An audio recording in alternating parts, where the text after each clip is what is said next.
Thank you, everybody. Thank you, thank you. You can please have a seat. I want to welcome everyone to this historic event here at the Ironworkers Hall. I want to thank business manager Aaron Best.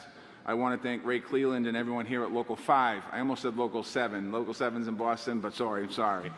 But I want to thank you all, and thank you for hosting us today. As a proud member of Labor's Local 223 in Boston, it's always great to be back into a union hall. Today joining us is Secretary Jennifer Granholm. Secretary Granholm, thank you for being with us today.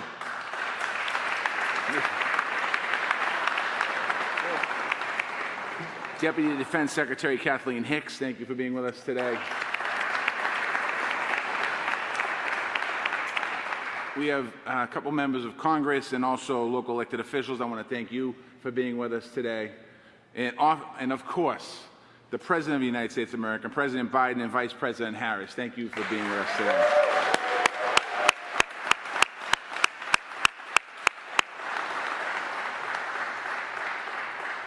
Today, they are proving once again that this is the most pro-labor, pro-worker administration in our nation's history. And in a few minutes, the President of the United States is going to sign an executive order. That order will make sure that big, federally funded construction projects are governed by project labor agreements. And I know from experience, PLAs guarantee great projects and good jobs.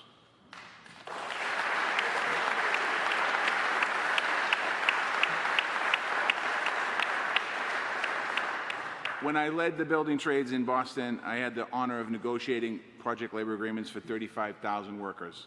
And when I was mayor of Boston, I saw those project labor agreements bring opportunity, equity, and resiliency to our city. PLAs are powerful tools. They protect taxpayers' investments, bringing projects in on time and on budget. They guarantee high-quality results built by the most highly skilled workers in the country, union workers.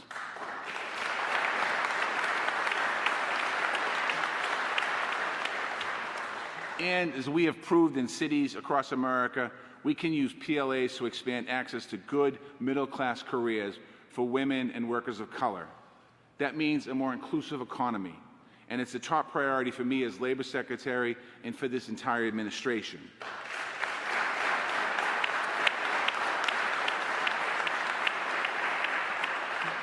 The bottom line, quite honestly, is between this executive order and the bipartisan infrastructure law, the President has provided us all with the opportunity to create millions of good-paying jobs, union jobs, and construction projects built with federal dollars.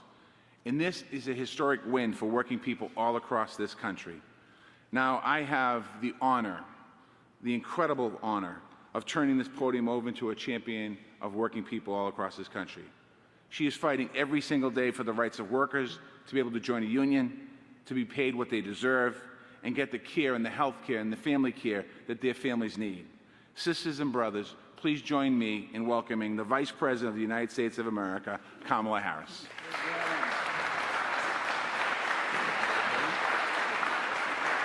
Thank you.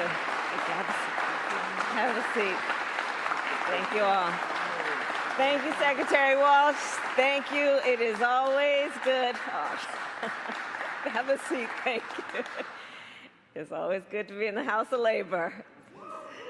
I want to thank you all for the work you do every day that inspires us. And Secretary Walsh, thank you. You are a great partner in this effort and a great leader in our administration. So good afternoon, everyone.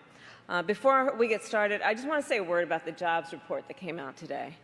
I do believe, I think we all know that it really shows that Americans are getting back to work. And what we are seeing is that it is happening at a record-setting pace. As a result of the diligence and the determination of the American people and the policies of our administration, our nation's economic recovery continues to be, let there be no doubt, the strongest in the world.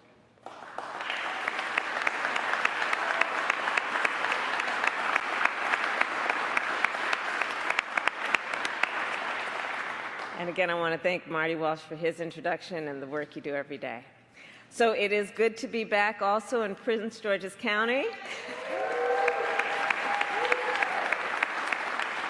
Senator Cardin, Senator Van Hollen, it's good to be back with you as always, my former colleagues, and of course, to be here at Iron Workers Local 5 with all of you.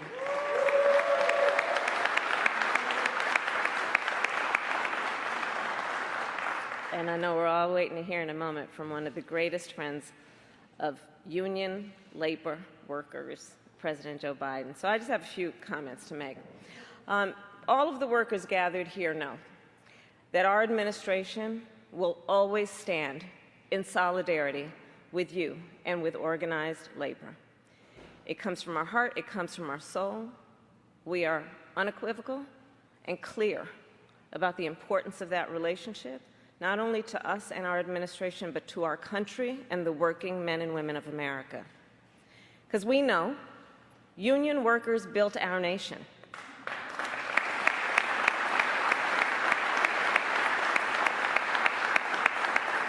You know, I think about a place like San Francisco. Union workers built the Golden Gate Bridge.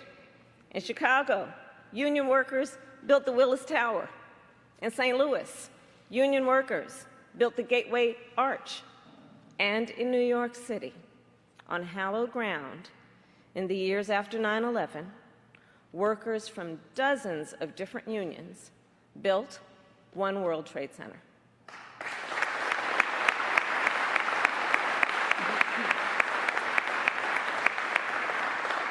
And so the point there being, when our nation needs something to be built right, and those things that, by the way, are recognized throughout the world as the epitome of carpentry, of building, of what we do in terms of the skills that those workers apply, we receive worldwide recognition. So when the United States needs something to be built right, we turn to union workers. And the reason for that is also clear. Union workers are committed workers, productive workers, efficient workers, skilled workers. They are well-trained and well-prepared to get the big jobs done and to do them right, not to mention on time and on budget.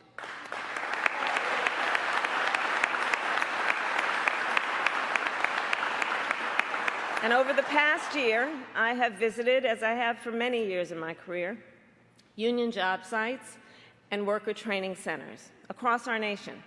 Last month, for example, I visited a training facility in Milwaukee, Wisconsin, and there I spoke with job seekers, apprentices, union members, workers who spent hundreds of hours learning to remove and replace lead pipes and service lines in a city that is sadly replete with them.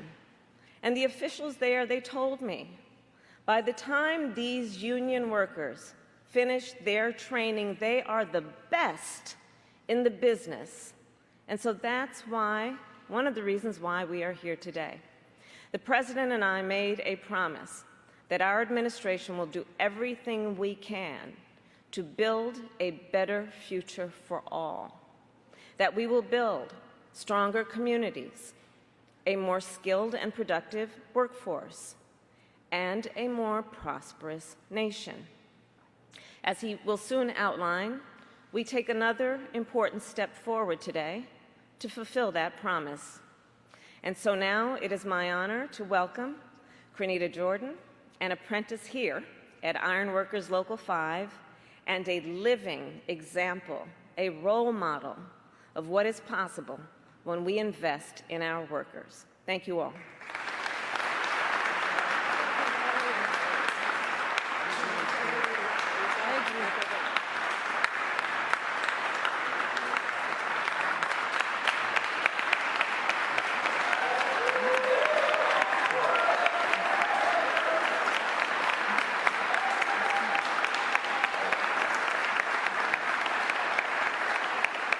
Thank you, everybody.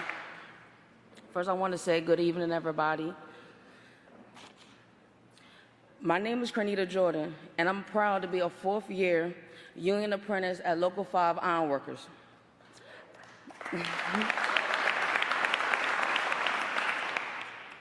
I'm a first-generation iron worker in my family. My mother is a nurse at the University of Maryland Capital Regional Medical Center here in Largo, Maryland. And my father is a union boiler maker.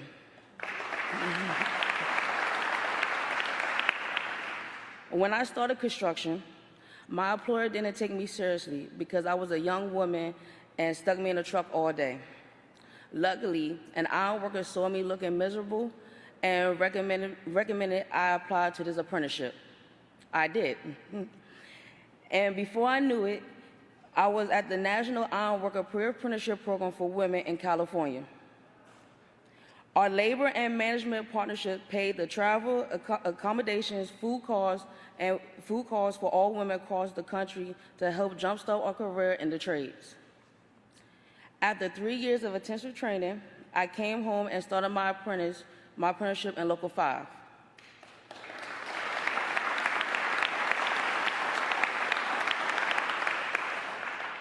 Construction is a career that allows you to self-express. You don't have to hold back your personality. And I love the honest, respectful relationship I have with my crew. I also love the feeling of the achievements. I can walk to the new terminal at Ronald Reagan National Airport and say, I built it.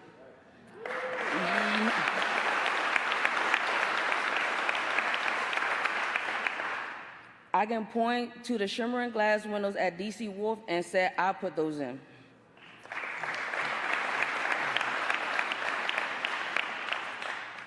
Private sector developers and contractors use project labor agreements because they want their projects built right by skilled workers and apprentices just like me. That's the goal of the executive order that the President will sign here today, to make sure the federal construction projects are completed safely, on time, and under budget. I know companies like Google, Microsoft, Toyota, and others use PLAs for their construction projects, and now the federal government would do the same. Project labor agreement also have a great record for diversity, helping bring in people like me who've been historically pushed out from the construction industry. This order will help our countries build back better with opportunities for all Americans of every race and gender.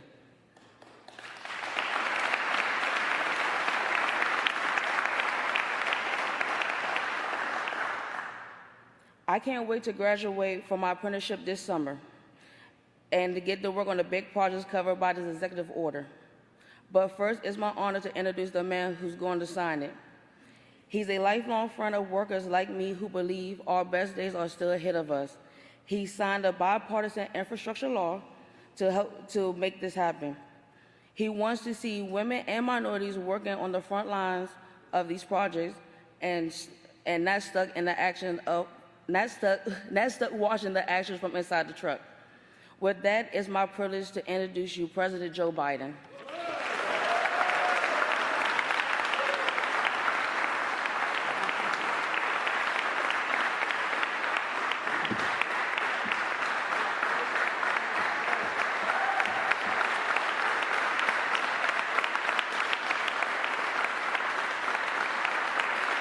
That's progress.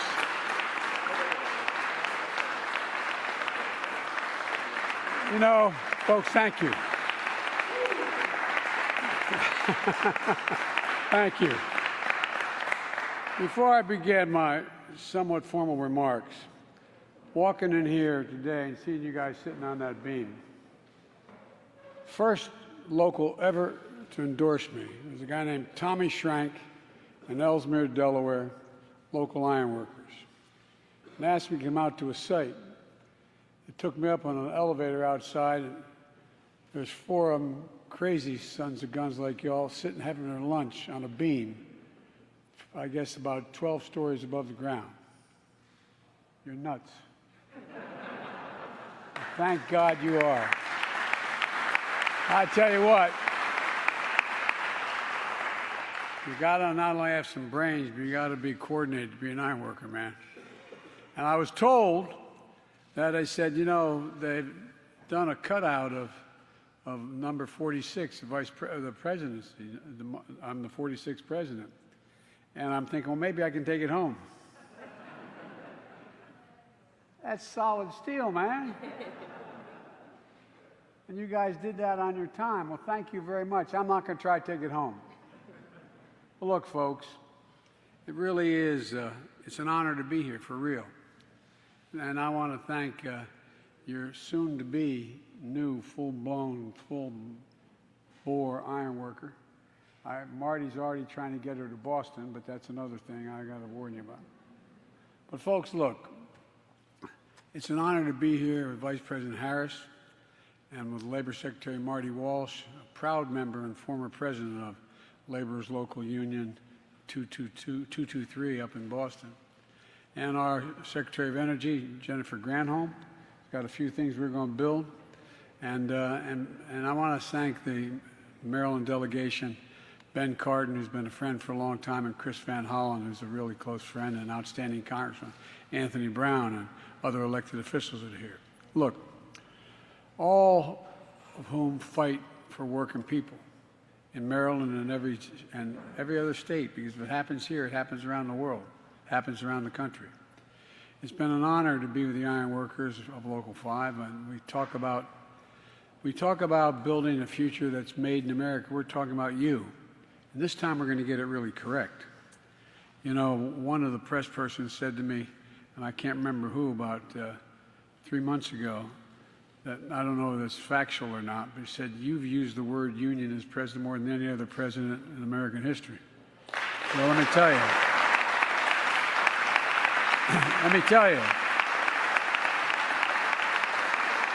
I'm not sure that's true, but I tell you what, I promised you you'd have a union president, and I am, because you're the best. You know, we talk about whether, you know, Wall Street built America. They're good folks in Wall Street. They're not bad folks. They're good people all over the country. I'll tell you who built America, the middle class. And the people who built the middle class are organized labor, unions. Unions did. That's not hyperbole. That's a fact. That's a straight fact. And the executive order I'm going to sign today is going to help ensure that we build a better America, we build it right, and we build it on time, and we build it cheaper than it would have been otherwise. You know, the executive order is making sure that federal construction projects get completed on time and under budget, saving taxpayers money, clearing construction zones quickly, and ensuring that everything the federal government signs to contract to build is built to last. You guys really genuinely are the best in the world. That's not hyperbole, it's a fact.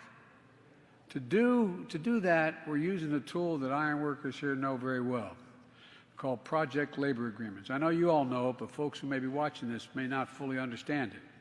Simply put, these agreements that contractors, subcontractors, and unions put in place before a construction site gets underway, before the construction begins.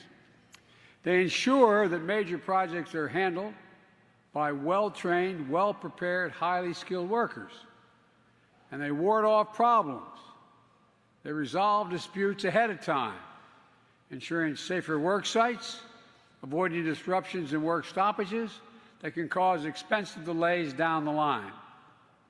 And that makes a big difference for the American taxpayer, because when big construction projects are completed efficiently and with the highest degree of professionalism, it's good for the American taxpayer. That's not hyperbole, that's a fact. We don't talk about it, though. We don't talk about how y'all save the American taxpayers money. It's good for families who live in those communities all across the country, where federal construction projects are being built as I speak. And it means that modernization of your local waterways will get done sooner, won't cost twice as much as expected. And when the next storm comes, the power will more likely stay on and homes and businesses will be better protected from flooding. It means new air traffic control towers at the local airports will be up and running more quickly, so flights are safer at the airports and more efficient. It means new housing will be built on our military bases will be of the highest quality, which these service members deserve.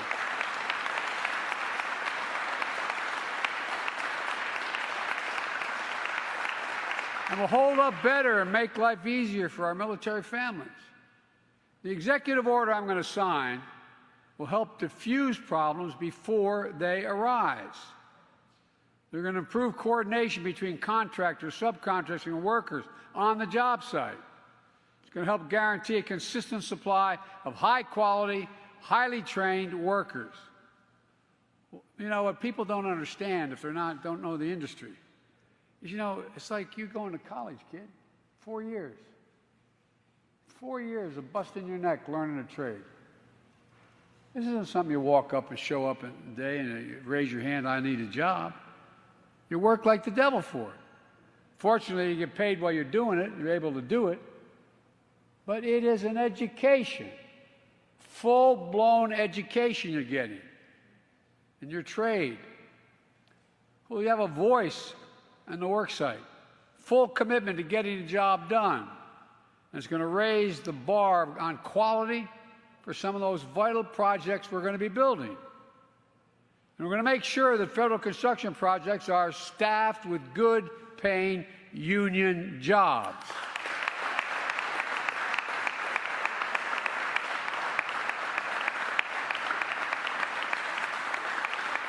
One of you actually came up to me today and said, Joe, you said you were going to do that, and you're doing it.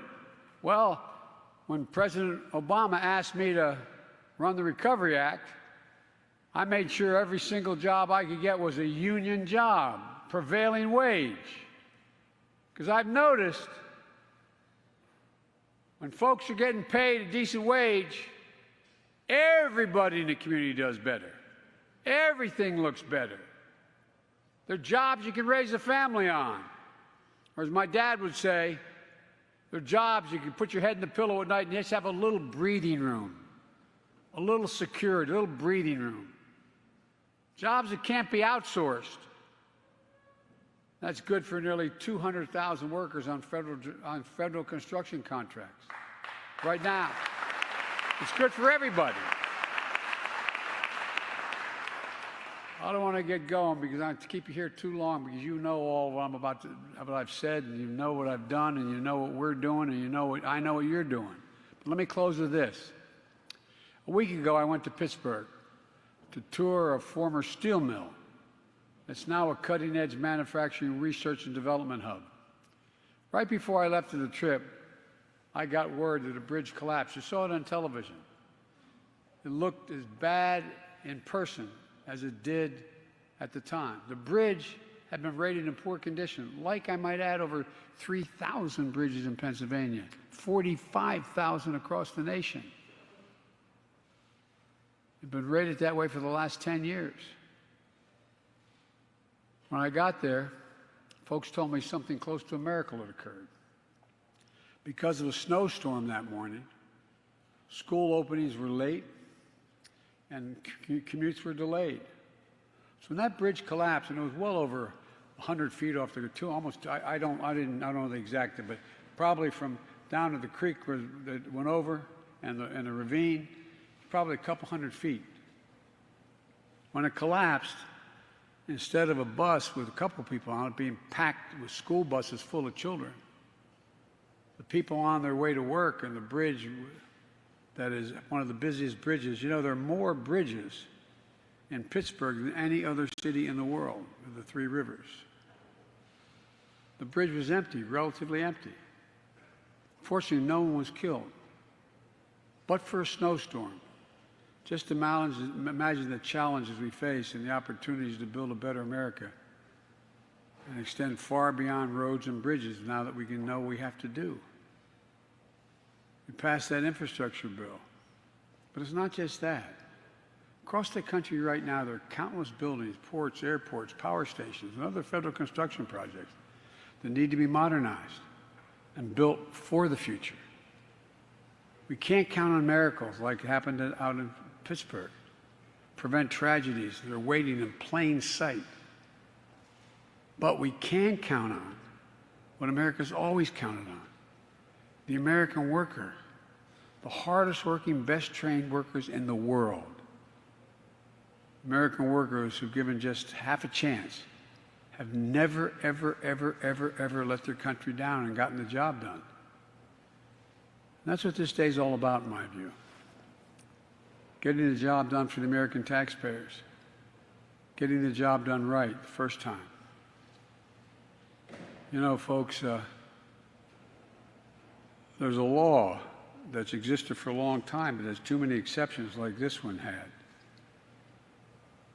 And that is that Buy American. As President of the United States, I award contracts, and I'm now making the case, and we're working, it's one of the reasons those jobs are up, is unless the product I'm purchasing for the American people was made in America and all of its component parts were made in America, we ain't buying it. We're just simply not buying it. And what's going to happen here, not a joke, it's a fact. It's not a violation of any international laws either.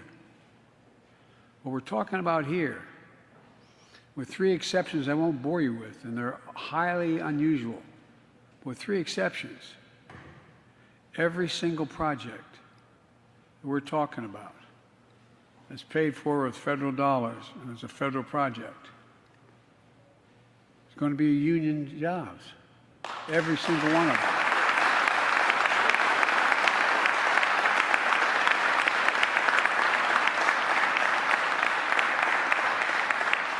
Last time we tried it, there were so many exceptions, I think only 19, 20 jobs. There are going to be thousands of people put to work. Not a joke. I mean, this is serious. And guess what? The American public is going to be safer. And it's going to be cheaper.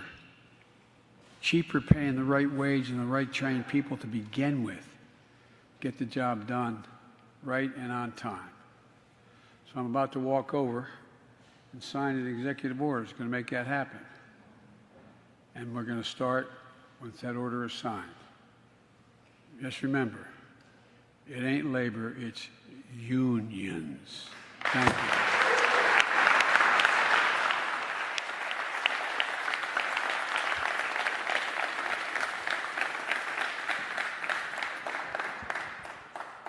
Now, usually you have a pen to give out to everybody around you. But we didn't have enough pens to bring with us. So I'm going to sign this order, but you're all going to get one of the signing pens, starting with the Maryland delegation.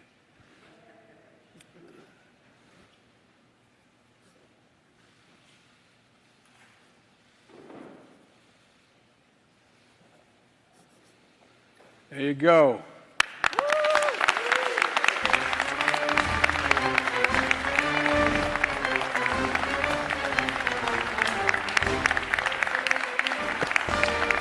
Thank you all. Thank you, thank you, thank you. All right.